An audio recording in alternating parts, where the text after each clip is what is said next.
Hello and welcome, my dear friends, our little monsters. Since we're talking about a monster today, I am Janet. Welcome to our podcast, Should I Watch That? And over there on the screen is a gorgeous lady. My name is Rachel. Hello. Hi. I was trying to cue you with my eyes. Yeah, you were on the screen. I was like, girl, stop talking and let me say hi. God. No, I'm just kidding. When we Shut up record, already. when we record looking at each other on video, but I know you all can't see us yet. Wink, wink, teaser, spoiler to come, maybe videos. I'm just saying, dear listeners. Yeah, because we have faces. We do. And maybe just instead of making your ears happy, we need to make your eyes happy too. Yes, we could also make your eyeballs happy because we are two stunning creatures Yes. with at least 3 to 4 chins between us. Because one is just not enough. One is not enough. It's really not. And self-deprecating humor is our favorite form of humor. I'm just saying. There we go. Words to live by, one is not enough. Correct. That's our new tagline phrase. Exactly. Just like one boob isn't enough. You need 2. One chin isn't enough. One eye, usually better with 2. Yeah. Exactly, right? So need at least 2. 2 is the minimum. Anyways. So today, dear people, dear listeners, we are talking about Frankenstein, or as I just said to Janet, Frankenstizzle, which is just so millennial of me, right? And before we kick it off, I'm going to give us some details. Is that okay with you, Janet? I guess, if you feel like you really need to. Go ahead. Yeah. Well, that's how we do every episode. Yeah. Okay. Anyways. Go ahead. Yep. Okay. So Frankenstein, there was quite a bit of hype about this. It was just released on Netflix on November 7th, 2025. The director and writer was Guillermo del Toro. Okay. He also produced the film. He is a very famous director and does amazing movies. Obviously, this was based on the 1818 novel Frankenstein by Mary Shelley. Classic. If you haven't read it, I don't think I've read the book. I should. I've not read the book. But there's been a lot of iterations of Frankenstein over the many years. And this one is the newest one. And here are the cast and characters. So Oscar Isaac played Victor Frankenstein. Jacob Elordi played the creature or Frankenstein's creation. Mia Goth, she played multiple key roles, including Lady Elizabeth. Okay. Lady Elizabeth Harlander and Baroness Claire Frankenstein. And there was also Christoph Waltz as Henrik Harlander. And there's other awesome actors and actresses in this film. Honestly, the cast was incredible. I mean, and basically the overview of this movie is that Victor Frankenstein is a scientist, a doctor. He wants to convince the medical community that he knows the secret to life and death and he can bring the dead back to life. And he ends up being successful in creating his creature, brings him back to life. But then there are, I don't know, there's lots of themes and interesting tidbits in this movie and in the story in general about what is intelligence, what is humanity, how, like, what does that look like? How do we treat people? How do we treat things? So anyways, that's kind of the overall. The overall. The overall. Yes, I lost steam at the end there. Go ahead, Janet. You say things. Well, my summary of this movie would be called "Let's refocus our energy into something other than playing God." Ooh, I like that. That is my summary. If you're that passionate about something, let's focus it towards something productive. Hmm.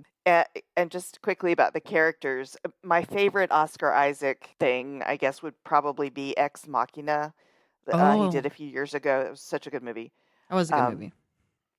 I also put in my notes that he was in one of the Star Wars movies, but like, does it matter? I don't like. No, Don't hate he's me. Don't hate me. so really all four of the main actors and actresses that Hmm. I listed have been in lots of things. Um, Yes. and I think, just getting into it, I think each one of them did amazing in this movie. Excuse me. The acting was believable, the acting was great, the emotion was there. And as we've talked about before, Mia Goth is maybe one of my personal favorite actresses. She just really gets into a role and plays it so well. And she does a lot of work in like the horror genre. I mean, that is her Yes. bag. I mean, she is good at it. Hmm. So Did I you ever thought, see her in Suspiria? no, I didn't watch You that. should watch that. That's good. I watched all the Pearl and Maxine's and Hmm. the I ones you watched a didn't couple of like. those. Yeah. I know. I The know. ones you weren't, but she was good in those, wasn't she? Even though you didn't like Yes, the she was movies. good. Yes. I, Yes, I just I give you remember that. this is a sidebar, but I just specifically remember her in one scene. I can't even remember which movie, but she is filled with such rage, but her face is smiling and she's crying because she's so angry, but she's Hmm. smiling. And that was like the most real emotion I think I've ever seen from an actor or actress. And I was like so taken. And I wish I could remember which film it was. I don't even remember, but really gets into the roles that she does. Hmm. And I like her a lot. So, everybody, I like Mia Goth. Take that, Yeah. world of Yeah. listeners. I like her. My favorite was Christoph Waltz. I like him. Yeah. If you're not familiar with him, I would recommend that you watch Django Unchained and also Inglorious Bastards. I think he won an Oscar for Inglorious Bastards, if I'm not mistaken. When I was checking on what he's done, other than the things I remember, he was also in Guillermo del Toro's Pinocchio, but I never watched that. I had no interest Oh. in Pinocchio, but Mm. apparently he was in that too. So, I have a child, so I have seen Pinocchio. The live action Pinocchio, I wasn't the biggest fan of, but hmm, yeah. I watch so many kid movies that sometimes they get lost. But on a whole, I think Christoph Waltz is a great actor. I think Yes. he's a great performer and he does very well. And same with Oscar Isaac. Jeez Louise. He's also a great actor. And getting to do we want to start talking about Frankenstein, like the creature? Well, if I may say, You may. in my humble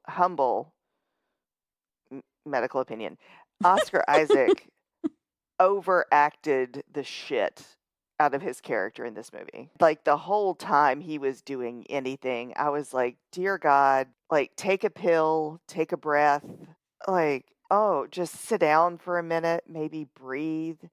He was over the top in my opinion. He's a good actor.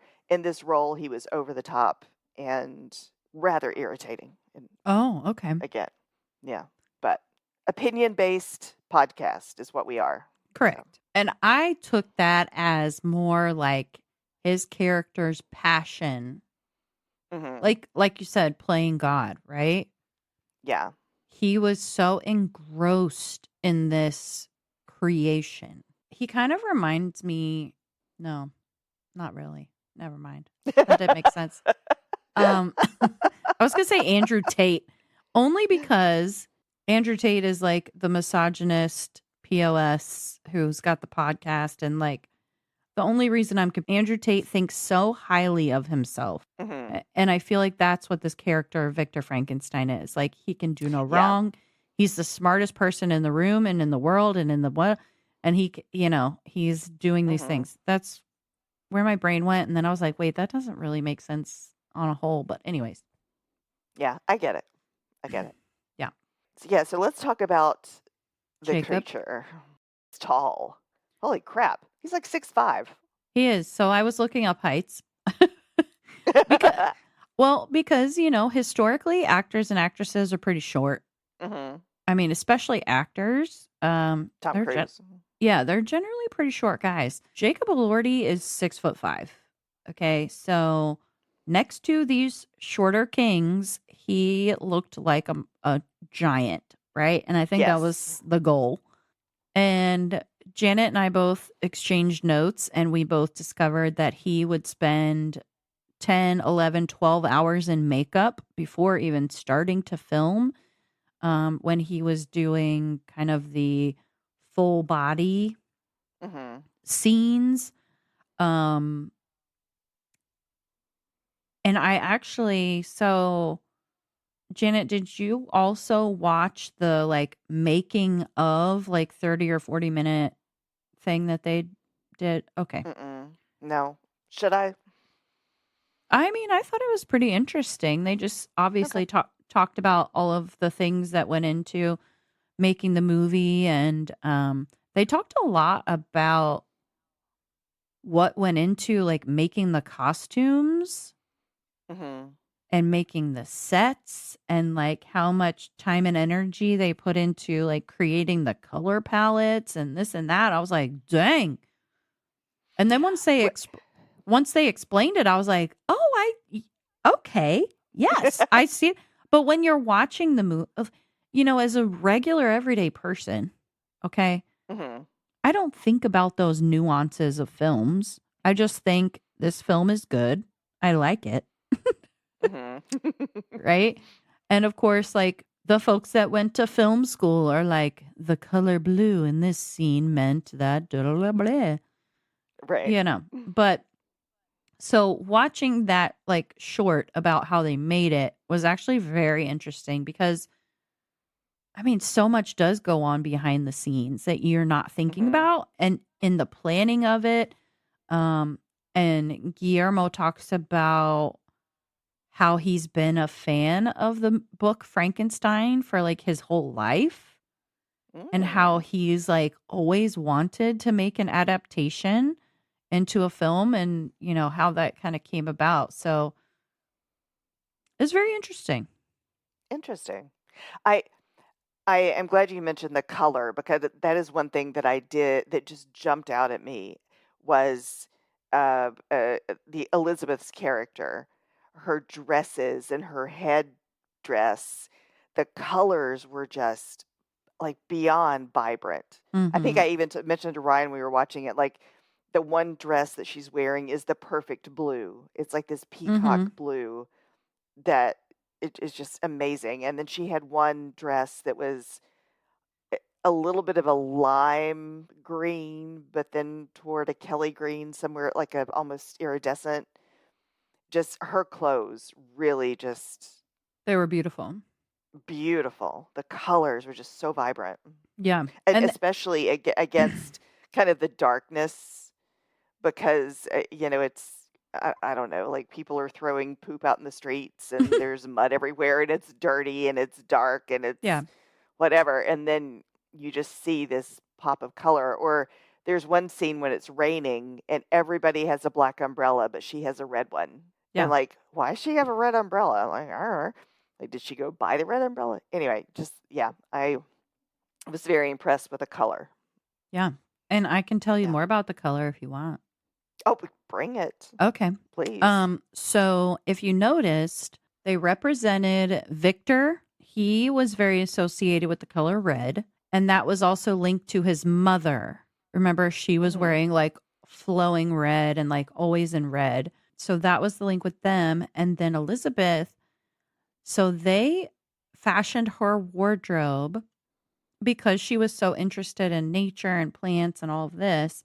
That's why they chose that color palette for her, the blues and the greens and the earthy tones, Hmm. right? They specially created like the fabric for one of her dresses, and they did it off of they like did this special fabric for that dress. And after they pointed it out, I was like, "Ah, that's so cool how you did that." Hmm. Hmm. But yeah, I think the color story in the movie is very cool, along with the makeup. I mean, the creature. So, how they did the creature in this movie versus other iterations of Frankenstein, they like took pieces of frozen soldiers who died in battle. Mm-hmm. They literally took like hundreds of bodies off of a battlefield. They were all frozen, and that, would preserve their bodies, right? Quote unquote, air quotes. None of us are medical. We're just making things up. But and then Frankenstein, Victor, took like pieces from each body to put together and like sew together. I mean, he would take a tendon here and put it onto the Mm-hmm. creature. He took like small pieces. I'm thinking for Frankenstein and how most iterations of Frankenstein is like, you get a hand here, you get a leg here. This was very deliberate and very piecemeal and like very, I don't even know how to say, but do you know what I mean? Oh, yes, because when I was watching Patchwork. it, patchwork, yes, because we actually talked about that. I was like, why didn't he just take the whole leg? Because at one point he's like doing like an above the knee amputation, and then you see these strips of skin on the Yeah. legs and a little bit more detailed than the Frankenstein I'm used to, which is like you Yeah. said, here's an arm from one dude and an arm from another. Yeah. But I think that it was very cool that they did it that way. And it also kind of worked its way into the story because, once the creature becomes animated, Victor becomes annoyed with the creature. He mistreats the Hmm. creature because the creature is like a baby. He's got to take care of him. He doesn't know himself, he doesn't know the world. And Victor has no patience. And he's like, the only word that this creature can say is Victor. Hmm. Right? But Victor never took the time. All right, let's be Right. honest. Victor was always very irritated with him. I can't remember at what point in the movie they were talking about, you've put all of these men together. How much of their souls or essence Hmm. combine into this one creature? And I thought that that was really profound. It's like how much of ourselves are in our different pieces, right? Okay, yes and no, because I remember what you're talking about, Mhm. and I'm very clinical about it. I'm like, if you take a tendon out of my left leg after I'm dead, there ain't gonna be any part of Janet in that tendon. It's just like a piece of meat, right? Janet's soul is gone. Sure. Anything that was Janet is gone. So it's just a piece of meat from a body that you found, I don't know, in like a DSW or something where I died and had a heart attack, because that's where you'd find me, is shoe shopping probably, not on a battlefield. so, so to me, if anything, the creature was just confused at having life when life was not expected. I don't think there's anything more to it than that. But But that's, interpretation. of course. But the creature does later say when he's with the old man. Mhm. So the creature ends up I I mean, is it a spoiler? I don't know. The creature ends up separated from Victor. We'll say that. On his Mhm. own. He meets this old man in the forest. They become friends. The old man teaches him to read, teaches him to speak, teaches him regular person skills and is kind to him. Okay, doesn't want to murder him. The man is blind. I think that's important because he's not Yeah, scared it's of very him. important. Because he's not scared of him. But Elizabeth wasn't scared of him either. Okay.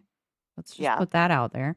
But I feel like, I don't remember at what point, but at some point, the creature says, I can remember things. Remember this? I can Yeah. remember things. And I think that these might be memories of the men that make me, kind of thing. Mhm. So that's why I brought that up because it's definitely a philosophical question, and it's definitely like, obviously they put a brain in him. I know that Mhm. we're talking about fiction here, everybody, but we're extrapolating. Okay, go with me. Let's go on a ride. They put a brain in him. They put a heart, Mhm. right? And at least those two things are a major part of a person. Would Right? those at least the brain, would that retain some essence of a person? I don't know. Maybe. Yeah. I'm just posing questions here. Does he have a soul? right? If you are created by another human being outside of the normal way people make babies, um, does he have a soul? That's And it would seem something he to think about. does. It would see, Perhaps. the way that it plays out, at least in this iteration, we can only speak to this movie because that was what we're talking about. Um, right. What part holds the soul, right? And is it just all of us? Is it an essence? Is it just energy? But also, there's many instances in this movie where the creature is more human or acts with more empathy and compassion than the humans do. Hmm. Victor, I'm just going to say it, Victor really fucks him over on several occasions. Yeah, well, yeah, he's pretty much like, I did it. I'm brilliant. But wait, this isn't what I expected. I'll just start over. I'll get rid of this one and like take two or something. Like he has, it's still all about him. It's like, well, here's my creature, but not what I thought it would be. So I don't care about it anymore. He's just very self-centered, very Absolutely. much of an ego. Yes. And what Ryan, our dear producer, sound producer, magician, suggested is, or not suggested, but stated in our little chat that I'm going to read because it sounds good. The novel suggests that the soul is not defined by a transitory body, its organs, limbs, or flesh, but rather is tied to a person's complete self awareness, memory, and sense of identity. So I think that's very well said. And I think that's what we saw in the movie, right? I Hmm. mean, the creature might be having quote unquote memories from his different parts of him. What ends up happening is he still is a being with empathy, compassion, cares about other people, does things that are more compassionate, empathetic than the humans that are in the story. So, Hmm. Agreed. yeah, I think it's a great movie. I finished watching it. I was like, dang, that was good. Like that. Okay. Allow me. I had two Uh, moments allowed. I had quite a few moments in this movie. Two moments. And I understand this was written in like what, 1816 or something Mm-hmm. by an 18-year-old girl. Mm-hmm. But I get spoiler, someone dies. And as this person is dying, this person says, "My place was never in this world. I sought and longed for something I could not quite name. But in you, I found it. To be lost and to be found, that is the lifespan of love. And in its brevity, its tragedy, this has been made eternal. Better this way, to fade with your eyes gazing upon me." And this person dies. All right. That was over dramatic. You're welcome. No, that was beautiful. If I I liked it. if I'm dying and I say shit like this, come on. Janet, It's fiction, but listen, oh my god. listen to me. Younger me was this way. Okay. No, Really? no, literally. Mary Shelley, I get it, girl. Because when I was younger, when I was like in high school, I used to read romance novels, and there was many points in my young life that I thought that I was born in the wrong era and I should have been a Victorian weirdo. Um, yes, Ryan, I saw Mhm. your raised eyebrows because you know me now. Okay, I used to believe in love. I don't now, but I used to. So I get like the romantic overtures. I get like that feeling seen because when you're young and you don't know the world, Everything okay? is romantic. Everything is Every romantic. Yes. everything is beautiful. Everything is romantic. Every gesture is, chef's Yeah. kiss. Um so I get that. Even on in 1818. When did she write it? 1818? Did I say that 18, right? 16, something like that. Okay. 1818. Allow me another one. Okay, I Another will. character literally as he's dying. I fear you, Victor. I always have. Every ounce of your madness and destruction, the very conflagration that devoured everything, it all came from you. You are the monster. Yes. And this person dies. Fucking conflagration? I mean, I had to look up the word. Yet on his deathbed, that's the word he comes up with. Janet. I know. It's for dramatic effect. Let's, blah, blah, blah. Okay. Wait, I'm going to pull up. No, I get it. And you know what? I don't know if this is an exact quote or not, but as I was watching the end of the movie, I texted this to Janet because I was like, ooh, I like that quote. And it was the creature talking to Victor. And he says, to you, I am obscene, but to me, I am but me. I like that. And I was like, you go, creature. You tell that asshole Victor who you are, okay? Because you're own it, baby. Work it, own it. You are a better person than Victor. Victor's an asshole. Really? So I have another question for you too. All right, Okay. this I'm glad you're sitting down because this one's gonna go deep. Oh boy. That's what he said. All right. So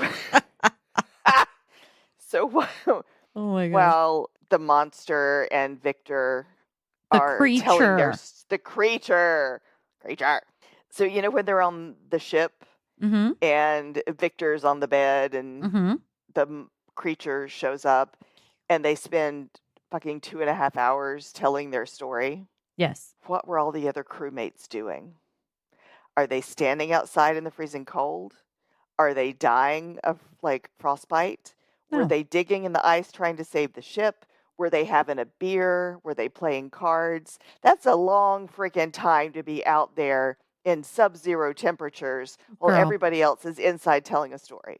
No, they were crew membering. They were doing stuff. They were tending to the masts. They were getting the sails ready. They were doing all the stuff that the ship needed to have done. I don't know what those things are, but they were shipping, okay? They were shipboating. 2.5 hours in sub-zero temperature of shipping. Well, I think there's a lot of things to do. Those were hard times. The 1818s hard times. Were hard times. It was hard times. Yeah. Okay. And I know little bit of a Ryan, I know that they weren't moving. I know they were frozen in place. Okay. I know. But were still. They doing calisthenics to stay warm? All right. Maybe they were below deck. Maybe they I don't know. They were filming below deck. The show. Yeah, there you go. Yeah. No, they weren't.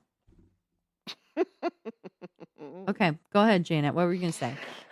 Oh, I do have another comment, but it's kind of a spoiler. This book was written in 1818. If you don't know the story, get out of here. Okay? I'll let it go. So Victor tries to kill the creature. Yes. And of course, the creature can never die. Yes. We don't know why, but he can't. But he basically sits down on some dynamite. Mm-hmm. The dynamite explodes to the point that it puts a hole in the ice and all this stuff happens. But yet the creature still emerges wearing the same clothes he was wearing when the dynamite caused him to explode. Mm-hmm. So apparently his clothes are indestructible as well. Janet, is that the took away? Janet, okay. I see what you're saying, and I will tell you that you're right. Okay, if we're being physically accurate, then his clothes should have been gone, but his body there. Okay, I get it. Yes. Okay. Yeah. But it's cool. It's cooler that he emerges the way he did. Okay. Okay. You gotta think about cinematics. Okay. Well, I guess I can tell myself the same thing I tell Ryan when he does all this. It's called suspension of disbelief. There you go. You gotta let it go because you know it's not real. You just take it for what it is. Apparently, I'm having a hard time doing that with this movie. Another aspect of the movie, is, obviously he's immortal and he begs Victor to make him a mate. He says, if I'm going to be immortal, then make me a mate. And he kind of chooses Elizabeth, but then Victor kills Elizabeth. It's a whole thing, but blames it on the creature. Mhm. And okay, Yep. that's part of the story. It's not a spoiler. Don't be mad at me. Okay. But I'm going to read what Ryan just put in our little chat box because, again, it sounds good.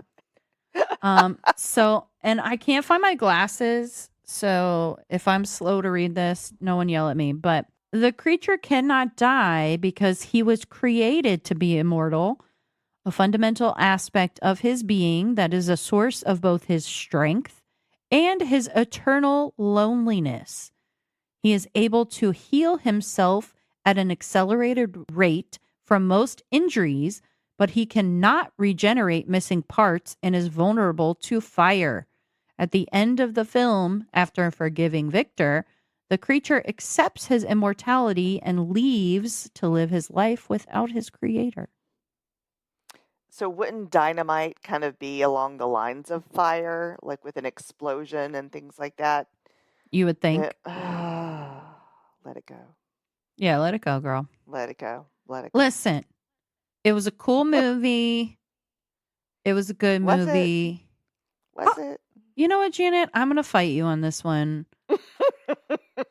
We're going to create a Jell-O pit in the backyard, and we're going to fight it out over this. Because, hey, I'm Janet. Rachel, should I watch that? Oh, Janet, I'm so glad that you asked me that. I think that people should definitely watch it because it's one of the better movies that I've seen in a long time because it's beautifully made. They thought about all of the details. Guillermo can do no wrong in my eyes. He's very good at things. The acting was great and the story was classic. So I say, yes, pop some popcorn, sit down. It is a long film, but definitely watch it. It's very good. It's very well made. The makeup's great. All of it's great. And Janet can kiss my ass if she disagrees with me. So Janet, should I watch that? Well, first of all, don't tempt me to kiss that fine ass. Because I just might. Thank you for All that. right. That's nice.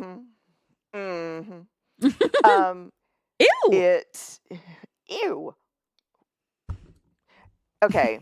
I didn't like it. Oscar Isaac overacted the fuck out of this role. I've never read the book for comparison. Janet. The movie was too long. It was so fucking boring and so many scenes. Like, I paused it at least 3 times to see how much more I had to watch. Janet. I mean, her dresses were pretty, but, like, I was ready to just shut it off and not even finish it, if we're being honest. Like, wrap it up already. Stop proselytizing and... Dear listeners, we are ending the episode here so that I can go fist fight Janet over this one. It was a great movie. Don't listen to Janet. She is just very cynical. I am too, but my God, Janet, have fun with a movie, please. This is a classic. I do have some interesting trivia that was, to me, more interesting than the movie. What do they used to do on Friends with it? Yes. Okay. We're making hand motions at each other, everyone, just so you know. You know where you bump your fists together like the Friends did. Anyway. Yes. Frankenstein's laboratory and the ship were fully constructed sets. Yes. Guillermo says, I wanted real sets. I didn't want digital. I don't want AI. I don't want simulation. I want old-fashioned craftsmanship, people painting, building, hammering, and plastering, which they did. In the movie in 1857, Victor buys dynamite. Alfred Nobel did not invent dynamite until 1866, 9 years after the movie was set. Mary Shelley wrote her story in 1816. She was 18 years old. She was inspired by a ghost story competition with her friends when she was living in Switzerland. So it was first published anonymously in January of 1818 when she was 20. And then the next edition in 1821, her name actually appeared on the story. And you may recognize her last name. If you don't, she was married to Percy Shelley, who is an English writer.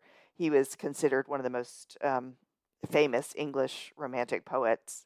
Hmm. And what I thought was interesting, around the same time she was writing Frankenstein or the modern Prometheus, Percy, her husband, I guess at the time, maybe they were married, he authored something called Prometheus Unbound, a lyrical drama that he published in 1820. And it's about the torments of the Greek mythological figure Prometheus. Mm-hmm. So they were writing kind of about the same thing at the same time, just And yet- published differently. And yet, look who is the most famous, lasting over the centuries. Exactly. The woman. That turned into a movie that you really don't need to waste your time watching. So. The woman that you will go see this movie and sit on your couch and watch this movie because it's so good. And don't listen to Janet because she doesn't know what she's talking about. Don't listen to Janet. Go watch this movie. And our next episode will be brought to you by Janet only for Should I Watch That? Because Rachel will be what? kicked off the podcast for no. Okay. That's not even true. We're about to record our next episode. Don't let her fool you. Go watch the movie. Okay, everybody. I get the last word in this episode. Okay, bye. Thank you for listening. Goodbye. Goodbye. This episode was produced by Ryan Myrick. Follow us on Instagram at Should I Watch That 25 and on Facebook at Should I Watch That. Email us at shouldIwatchthat25@gmail.com. Like, follow, and review wherever you listen to us. Or wherever you cast your pods. Thanks. Thank you.